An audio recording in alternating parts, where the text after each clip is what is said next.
Здравствуйте, вы смотрите программу «Фокус» на информационном портале LoveMD. Не забывайте подписываться на наши платформы в социальных сетях и оставлять ваши комментарии под нашими программами.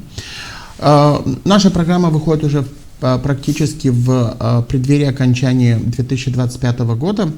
И мы долго думали о том, какую же тему обсудить в программе с Николаем Георгиевичем Гатчаном, доктором административных наук и одним из людей, который очень хорошо понимает структуру функционирования местного публичного управления, и в том числе и системы образования автономии.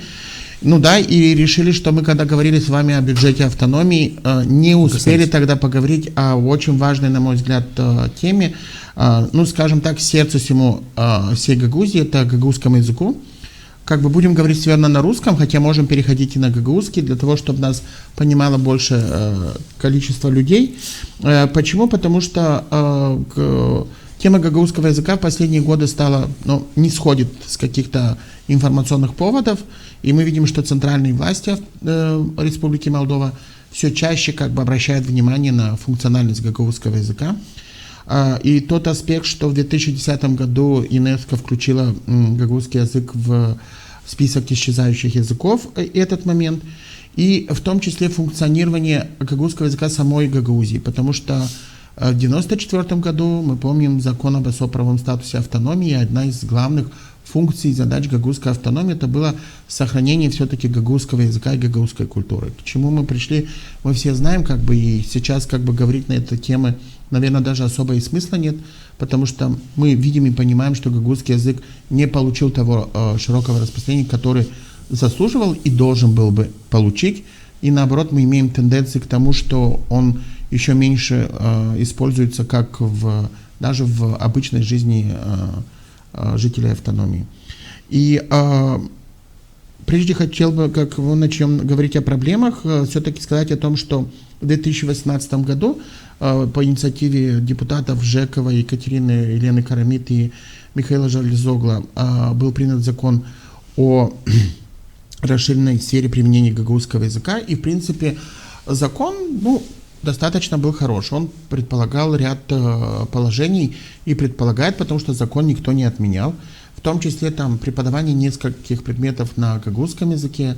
Он предполагал, что должны быть все вывески, в том числе дублироваться на гагаузском языке и населенных пунктов, государственных учреждений, в том числе и торговых точек и коммерческих объектов. И в том числе определял механизм финансирования вопросов, связанных с развитием гагаузского языка. Речь идет о так называемом фонде по сохранению гагаузского языка, который после принятия закона формируется в центральном компоненте бюджета Гагаузии. И вот если говорить об этом законе, я определил какие-то там достаточно хорошие тезисы, которые сегодня не используются, и они не реализованы. Потому что, если говорить о вывесках, я не видел, что были вывески на 3 языках в автономии, как требует этот закон, и в том числе закон о функционировании языков на территории автономии, потому что 3 официальных языках. Мы, по сути, не видим на многих госучреждениях вывески на 3 языках, включая гагаузского. И самая большая проблема, что мы не слышим заседаний и речи со стороны чиновников и структур власти на Гагаузии. Это один момент. И, во-вторых, мы не видим делопроизводства. То есть вопрос даже не в том, что законы или постановления исполкома будут иметь широкого читателя на гагаузском языке, но как минимум для самой истории языка, как минимум нужно было их переводить и издавать для того, чтобы они были как инструментарий на гагаузском языке. Этого, к сожалению, не произошло с 2018 года. На ваш взгляд, почему это не произошло? И есть ли эти проблемы? Да, Виталий, частично могу согласиться, что проблемы есть, частично проблемы решаются. Виталий, почему перед началом анализа закона о расширении сферы применения гагаузского языка гагаузский язык в 1986 году вводился в школах как факультатив? С 1987 года гагаузский язык ввелся как предмет преподавания. Я хочу сказать, что вот с того года, с 1987 года по сегодняшний день, я являюсь преподавателем гагаузского языка у себя в родном селе, в школе, да. Я даже в периоды примарства занимался педагогической деятельностью, и я знаю, что происходит в в структуре этого предмета, вплоть до изменения структуры учебников, когда изымались некоторые структурные, и как это происходило там внутри. Поэтому буду говорить со своей практики, со своей, скажем так, использовать этого языка в своей профессиональной деятельности. Виталий, само появление закона о расширении сферы применения гагаузского языка в 2018 году, это был прорыв. Этот закон должен был быть принят намного раньше. В этом законе есть очень многие фундаментальные вещи, в том числе одна из фундаментальных вещей, которая зарыта в этом законе, это расширение сферы применения. То есть гагаузский язык применяется, но расширить его сферу. Помимо образовательной системы, где он преподается как предмет, расширить сферу применения, в том числе во внеклассных мероприятиях, в неурочное время, в том числе и выйти за пределы образовательной системы. Это в научную сферу, педагогическую деятельность высшей школы, Камрадский государственный университет, да, выход в административную систему, где заседания местных советов, распоряжение примара, выступления, очередные и неочередные заседания Народного собрания имели бы, скажем так, имелось бы в том числе на гагаузском языке. Предполагалось, что функционеры, люди-управленцы, бюрократы будут говорить на гагаузском языке, на языке наших предков, и тем самым будем развивать данный язык, и в том числе его научную, интеллектуальную мощь, да, будем обучать, показывать, демонстрировать и населению, и молодому поколению, что язык живет, да и нашим гостям, и всем, что язык есть, ибо язык – это сосуд, где заключена вся культура народа, и мы должны его беречь, поэтому язык – это и есть основа культуры, там все элементы культуры заложены в этом языке. Да, это было прекрасное начало. Более того, при принятии данного закона, Виталий, в этом законе есть очень одна фундаментальная вещь. К этому закону есть приложение, которое должно было разработать и разработало в то время Главное управление образования, согласно которому этому приложению в том числе проводится сейчас финансирование всех тех проектов, начинаний, которые были заложены в этом законе. Это плюс. Что, на мой взгляд, минус? Вы знаете, в этом законе написана одна такая фишка, что функционер, в том числе мы видели, как члены исполнительного комитета Гагаузии перед назначением сдают так называемый экзамен на знание гагаузского языка. Я считаю, что эта норма, которая заложена, я считаю, что эта норма абсолютно не должна иметь места быть. Не надо сдавать экзамен на знание гагаузского языка. Просто функционер, который собирается работать в административной системе на территории автономного территориального образования Гагаузии, он должен не только показать, что он знает язык, он должен каждодневно этот язык использовать в своей непосредственной административной функциональной работе. Именно не знание, а применение и использование каждодневно, ежедневно. Только тогда данный закон бы приобрел бы силу. Думаю, что, может быть, кто-то из авторов закона, может быть, сейчас депутатов Народного собрания или будущего состава внесут изменения в этот закон. Не знание, а его и каждодневное использование. Ибо тот, кто хочет управлять народом, он должен знать язык этого народа. Не просто говорить на языке, Виталий, а понимать сущность понимания языка, культуры того народа, всего потенциала нравственного, морального, всего-всего того народа, которым ты управляешь, которым ты вызвался руководить. Ибо без знания языка этого народа, без знания его культуры, ты не можешь состояться как полноправный функционер.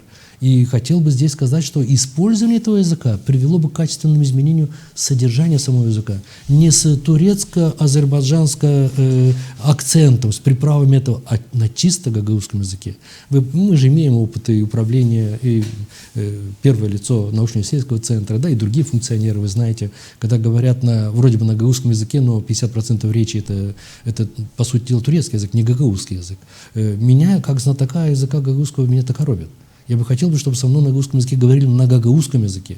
Я понимаю, что есть элементы модернизации любого языка, поток заимствованных слов, но не до такой степени. Язык должен сохраняться. И он должен... Что касается вывесок и других моментов, да, вы спросили, почему закон не внедряется. Виталий, на мой взгляд, каждый закон, когда принимается в Народном собрании, отсутствует самый главный элемент. Когда закон применяется, к закону всегда есть приложение. Надо назвать субъекты, которые будут реализовывать этот закон. Надо назвать финансирование, на основании чего эти субъекты, ответственные за внедрение языка, будут использовать финансы, ну и обозначить периодичность отчета, мониторинга, ну отчет не в прямом смысле контроль, а отчет, чтобы проанализировать, какие же нормы языка работают, какие нормы языка не работают, ибо любой закон он не предполагает стопроцентного внедрения того, что виделось, и внесение изменений в этот закон. А гагаузский язык и закон о расширении сферы гагаузского языка – это жизнь. Она меняется каждый раз, меняется. Но то, что чиновники не стали говорить больше на гагаузском языке, ну, мы куда-то не утаим это, да? Потому что, во всяком случае, я не помню, чтобы этот созыв Народного собрания хотя бы проводил одно заседание на гагаузском языке. Если в предыдущем или в составе Народного собрания, который принимал этот закон, мы слышали гагаузскую речь, и в том числе были депутаты, которые принципиально говорили на гагаузском языке на каждом заседании, то в этом созыве мы не наблюдали такую картину, а в исполкоме вообще как бы об этой проблеме даже не приходится говорить. Ну там падежами боролись, помните? Ну да, как бы и в том числе как бы с падежами боролись, да. Почему такая ситуация сложилась? И в чем интерес, если власти не заинтересованы сами в распространении гагаузского языка? Потому что, на мой взгляд, как жителя автономии, я не буду говорить о том, что я хорошо знаю историю или знаю нормы литературного гагаузского языка. Но, например, есть вещи, которые, на мой взгляд, очень сильно подменяются на протяжении 10-15 лет, в том числе смыслы каких-то национальных праздников. Даже возьмем Хедерлей с Кассом, и когда мы понимаем, что их смысл подменяется с точки зрения того, что они несут для гагаузского народа. И то же самое сейчас с языком, потому что когда мы не имеем возможности прочитать тот или иной закон на гагаузском языке, мы не можем требовать от того, что почему я не читаю или другой житель Гагаузии не читает что-то на гагаузском языке. Потому что даже с точки зрения исследовательского интереса власти обязаны были бы как минимум поддерживать то, чтобы эти все документы имелись на гагаузском языке. Виталий, я немножко неудобно, но скажу об этом. Я являюсь автором одного издания «Алтын фикерлер», да, «Алтын сөздер», который я издал. Это философское изречение на гагаузском языке. Впервые я его издал с помощью, спасибо тогдашнему исполкому, помог финансированием, ну и научно-исследовательскому центру тогда руководил Петр Михайлович Пашолый. Вы знаете, я когда его издал, ко мне начали обращаться мои ученики тех лет, когда еще гагаузский язык не изучался, только начинался, вернее, на начальном этапе, и мои одноклассники говорят: слушай, ты написал книгу, но я его очень сложно читаю на латинской графике, ты не мог бы его написать на том гагаузском языке на кириллице? Это был сигнал тогда. Один наш советник сказал, что, Николай, когда я буду читать эту книгу, я буду приглашать тебя со мной посидеть, я буду читать, а ты мне будешь, потому что я на латинской графике читаю ее сложновато. Виталий, к чему разговор-то? Мне кажется, резкий перевод гагаузского языка на латинскую графику отсек сразу тех жителей, которые читали и до сих пор читают информацию на кириллице. Это есть проблема. Может быть, какой-то этап надо было мягко, вот этот переходный этап сделать. Может быть, какое-то издание, я иногда некоторые вещи печатаю на гагаузском языке, но специально на кириллице. Иногда даже переписываясь с друзьями, я переписываюсь на гагаузском языке, но используя кириллицу. Лучше понимает, человек привык читать на кириллице. Особенно если он давно выехал в Россию или говорит полностью на русском языке, он слабо владеет, скажем так, грамматикой гагаузского языка на латинице. Это есть проблема. Я не соглашусь с вами, что функционеры не говорят на гагаузском языке. В селах, особенно в заседаниях местных советов, я беру сам себя, если мне, что такое исполнительный орган примара и местный совет? Местный совет надо убеждать. Надо советника убеждать, что вот эта норма, которую нужно советнику утвердить, либо норму бюджета, либо вот этот проект должен, надо убеждать людей, не только простых жителей села, но и в том числе и советников, те, которые... Нет другого языка, кроме гагаузского, где бы ты мог спокойненько с этими людьми говорить не только на информационном уровне, но и на таком более тесном, низком, ближайшем контактах, говоря с ними на гагаузском языке. Аннерлы башка түрлі, танерлы сенсейсін башка түрлі. Сен алайдешін баран гагаузша, онна білерін тябу бенім адам, тябу bizim адам, тябуның бәрін жалайдейм хер түрлі. О сүлер ачык, нечем бұны варынжа, нечем бұны йокынжа. Гагаузша алайдешін, говоришь на гагаузском, он тебя понимает по-другому. Выходил на встречу с людьми. Когда ты начинал с ними говорить на гагаузском, они понимали, что это не функционер, это не политика где-то откуда навязанная, а это мнение человека, что он считает так. При этом, если говорил с ними на... Поэтому в селах, на мой взгляд, на заседаниях примары, заседаниях совета, по крайней мере, в то время, когда я работал, и мы работали с ассоциацией, мы даже на заседаниях ассоциации говорили на гагаузском языке, многие вещи обсуждали между примарами. Совершенно другая атмосфера, теплая атмосфера. И это надо брать во внимание. Николай Анатольевич, ну вот если говорить о системе образования, почему сегодня выпускники учебных заведений, если говорить о владении гагаузским языком, несмотря на то, что они достаточно плотно изучают его, и в том числе, по-моему, даже дают на степень бакалавра, да. Но говорить о том, что молодежь стала говорить больше на гагаузском языке, ну, нам точно не приходится. И тогда в чем проблема? В достаточной ли мере язык присутствует в учебных программах, или насколько эти учебные программы способствуют тому, чтобы люди говорили и понимали гагаузский язык? Виталий, вы затронули такую фундаментальную, вы затронули основную проблему образовательной системы Гагаузии. Обратите внимание, если гагаузский язык велся как гагаузский язык, ученик поступал в систему, образовательную систему, зная гагаузский язык, и он должен был какое-то время адаптироваться к русскому языку, не только как к языку. Ведь сейчас образовательная система Гагаузии полностью ориентирована, практически подавляющее большинство учебных заведений, кроме двух, на мой взгляд, из 56-57, сориентирована на обучение на русском языке. На русском языке он изучает не только как язык, он изучает и географию, биологию, и химию, и другие предметы, математику. Он читает задачу на русском языке, этот ребенок должен владеть языком, он должен понимать его. Вы знаете, я из года в год, еще раз говорю, работая в школе, я вижу, что само понимание языка русского, оно уходит, оно ослабевает. И интеллектуальный потенциал молодежи, как знатока языка, через язык он входит в другие системы, еще раз говорю, предметов, он ослабевает. Может быть, это мощное внедрение искусственного интеллекта, может быть, а это точно, отсутствие чтения, системного чтения как такового. Ну и я скажу сейчас одну вещь. А кто Республики Молдова оценивает структуру учебников, издаваемых на русском языке? Кто? Кто является субъектом анализа? Наш Главное управление образования. Вы видели какой-нибудь документ, где бы лицензировали вы просмотрели вы, и они являются рецензентами учебника, скажем, а вот что-то, вот это должно быть, вот это должно быть. Нет этого. А ведь это система. И самое главное, получая образование, 9-летнее образование, гимназическое, да, или лицейское, 12-летнее, предполагает в дальнейшем мягкую адаптацию этого выпускника в среднее специальное образование или высшее образование. Но там образование на русском языке из года в год, оно сокращается. Мы сохраняя на русском языке обучение до гимназического цикла, еще до лицейского включительно, да, мы на самом деле обучаем ребят, где в дальнейшем будущее получения на русском языке высшего образования сужается. А если сужается, он сужается и выход дальше в экономику, в сферы. Поэтому он заранее либо настроен уже на выезд отсюда, ту языковую среду, где он пользуется, либо уходят в другую сферу. Начало стало чуть ниже, к концу 9 класса. Выпускники владеют лучше английским языком, чем гагаузским. Они уже выбирают тот всемирный язык, которым раньше был русский язык, как язык, один из 8 языков, мировых языков, выход в научную среду, специалиста, в интеллектуальную, литературу, культуру. Они выбирают английский язык, потому что доминирует уже другой из мировых языков английский в среде. И у нас огромная проблема. Что же делать? Перевести образовательную систему полностью на гагаузский язык, с 1 по 4 класс хотя бы, как предлагают некоторые, а потом и гимназический цикл, хотя бы некоторые предметы.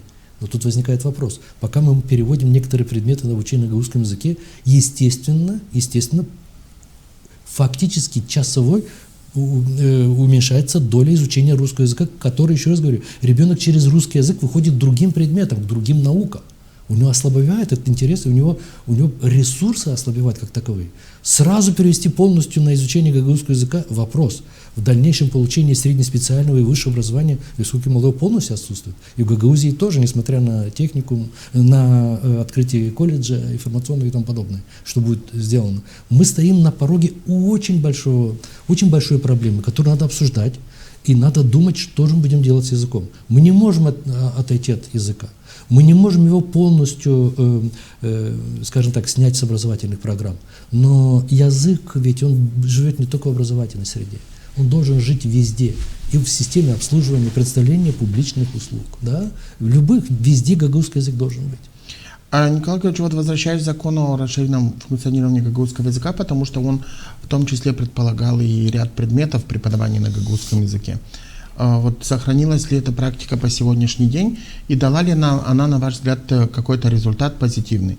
Или потому что, как минимум, из медийного пространства я понимаю, что в этой части всегда возникали какие-то проблемы, то с выплатами и разделениями по группам, доплатами к педагогам, которые преподают, в том числе с куррикулумами и учебными пособиями для детей. В общем, все это время сопровождалось какими-то проблемами. Как обстоят дела сейчас?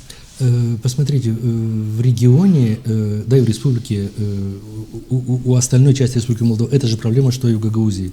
Тенденция принята на мультифункциональное образование, то есть образовательный продукт как таковой должен предоставляться на языке получателя. Согласно Конституции 35 статьи, и только субъект-родитель является заказчиком того языка, на котором ребенок будет получать образование. Если родитель хочет получать образовательные услуги на русском языке, государство должно обеспечить получение. Если вдруг заказчик-родитель захочет получать образовательные услуги на гагаузском языке, государство, самое главное, обязано предоставить такие услуги. Другое дело, что нет таких заказчиков, но государство обязано такие услуги оказывать. Или на румынском языке. Да, является субъект, родитель является заказчиком языка.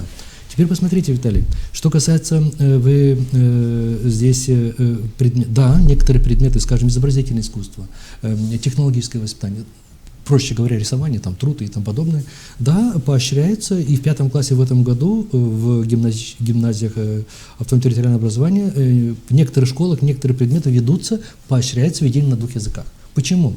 Потому что есть ребята, 5 класс поступившие, которые в большем совершенстве владеют гагаузским языком, чем русским, но не секрет, что есть ребята, которые уже в гагаузских селах, в гагаузских семьях владеют русским языком и почти не владеют гагаузским.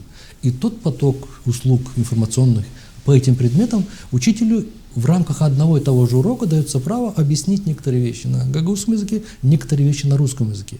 Но еще раз говорю, когда мы объясняем на русском языке или когда мы объясняем на гагаузском языке, уменьшается время разговорное, в том числе и время говорения на том языке, на котором построена вся система образовательная. Поэтому цели не научить его говорить гагауз на гагаузском языке, на этих подходе билингвального образования, да, а просто поняв, ребенок должен понять твой материал. Знаешь, Виталий, мне очень запомнилось одно высказывание одного французского философа, который сказал, мне кажется, очень умную вещь. Он опирался на высказывание Спинозы в прошлом. Он говорил так: проблема не в том, на каком языке ты говоришь. Проблема в том, на каком языке ты можешь понять то, о чем тебе говорят. То есть понимание информации, его включение в систему, свою нравственную систему, свою интеллектуальную систему, предполагает, что на родном языке, если это родной язык для него является родным языком, языком его матери, бабушки, дедушки, он понимает не только, скажем так, еще раз говорю, знания, но он понимает и скрытые моменты морали и нравственности, которые заложены в этом языке. У него заложены уже образы с момента детства, у него это заложено. Если он понимает на этом языке, он понимает эту информацию лучше, он понимает его со всех сторон. И он может, естественно, понимает этот язык, информацию закреплять в сознании совершенно на другом уровне, чем чисто на разговорном языке. Поэтому проблема понимания через канал, язык через канал, который входит эта информация в сознание человека. А говорить он может на разных языках. Поэтому эта проблема у нас, как говорится, существует номер 1. Нет ни стратегии того закона, который вы говорите. Закон был принят. Механизм, вроде бы, положение принято, а вот стратегия через 5 лет, через 10 лет, куда мы идем, что мы хотим сделать, куда мы движемся, вот этой стратегии, к сожалению, нет. Это очень большая проблема. Если говорить о финансировании, потому что закон, о котором мы начали говорить в начале программы, в том числе предусматривал механизм, и там был процент, устанавливающий, как должен формироваться фонд спасения функционирования гагаузского языка. Но на протяжении этих многих лет я не вел анализ 2018 года, но как минимум взял последние несколько лет, и сумма, которая выделяется в этот фонд, она не соответствует требованиям закона. И здесь тоже много вопросов к депутатам и исполнительной власти, потому что это не единственный случай, когда в Гагаузии сами субъекты власти, принимающие, подписывающие те или иные законы, не исполняют их положения. Как бы к этому есть отдельная тема для разговора, не только для программы. Но здесь вопрос и лежит в том, что даже то, что выделяется, оно не особо эффективно используется, потому что этот фонд распыляется между различными структурами власти Гагаузии, что, на мой взгляд, затрудняет не только эффективность использования этих средств, но в том числе не дает возможности мониторить и смотреть, какие направления должны быть приоритетными. И здесь даже возникает такой вопрос, почему, выделяя даже те деньги, там речь идет о сумме там, от 6 до 6,5 миллионов там, последние несколько лет выделяется, почему ежегодно не определяются приоритеты для фонда. То есть, допустим, в этом году мы финансировали, допустим, создание учебных программ, куррикулум учебников. В следующий год мы делали упор на, допустим, переиздание классиков, там, гагаузской литературы. Неважно, то есть можно собрать педагогов и определить эти приоритеты, потому что мы же понимаем, что этими деньгами мы не можем их распылить и решить за один год там все проблемы гагаузского языка. То есть мы могли бы из года в год решать какие-то приоритетные задачи, сконцентрировавшись, решив одну проблему, через год решили вторую проблему. Такого подхода нет. И плюс еще у меня очень большой вопрос, который вызывает в том числе и возмущение, когда деньги из этого фонда идут на издание или переиздание книг на русском языке или на каком-либо другом языке. И это не говорит о том, что я там против русского языка. Я говорю о том, что если у нас есть фонд по спасению гагаузского языка, то давайте будем думать о своем языке и поддерживать издание учебников и авторов на гагаузском языке.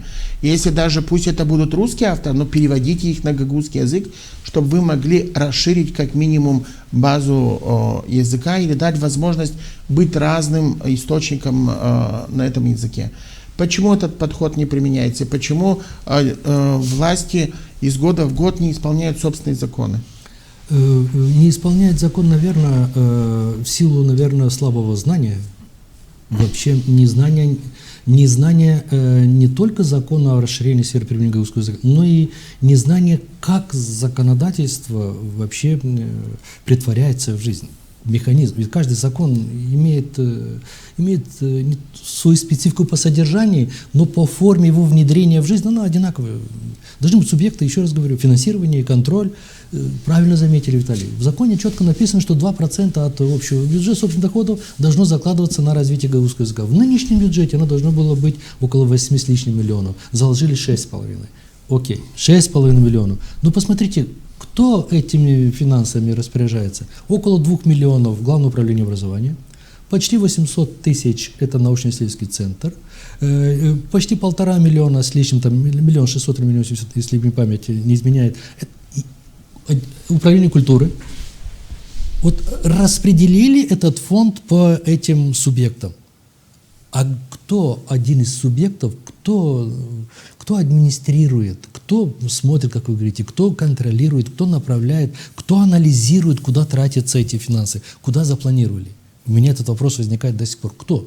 Дайте, пожалуйста, либо Главное управление образования, либо пускай назначьте научно-исследовательский центр администратором, главным управленцем этих 6,5 миллионов, и утверждая бюджет, пожалуйста, пускай научно-исследовательский центр предоставит, пожалуйста, всю смету расходов. Вот мы 1,5 миллиона, вы говорите, вот мы предполагаем в этом году переиздать, скажем, учебный материал с 1 по 4 класс, увеличить и расширить сферу художественной литературы. Вот мы 500 тысяч в этом году решили уделить другой сфере гагаузской. Ведь не только гагаузский язык, вот песенным жанрам, скажем, изданию и проведению конкурса на гагаузском языке алтын сейслер, гагаузон алтын сейслері, нянда конкурста кабелетчиклер, ушаклар, бүйіклер. Пожалуйста, включите некоторые расходы, скажем, на развитие архитектуры гагаузской, которая, еще раз говорю, она абсолютно забыта. Может, какие-то мероприятия предложат, значит, есть у нас ассоциация, или как она называется, значит, Союз писателей Гагаузии, где где тоже издаются определенные источники. То есть нужен администратор, который за всем этим направляет, управляет. К сожалению, у нас в Гагаузии этого нет.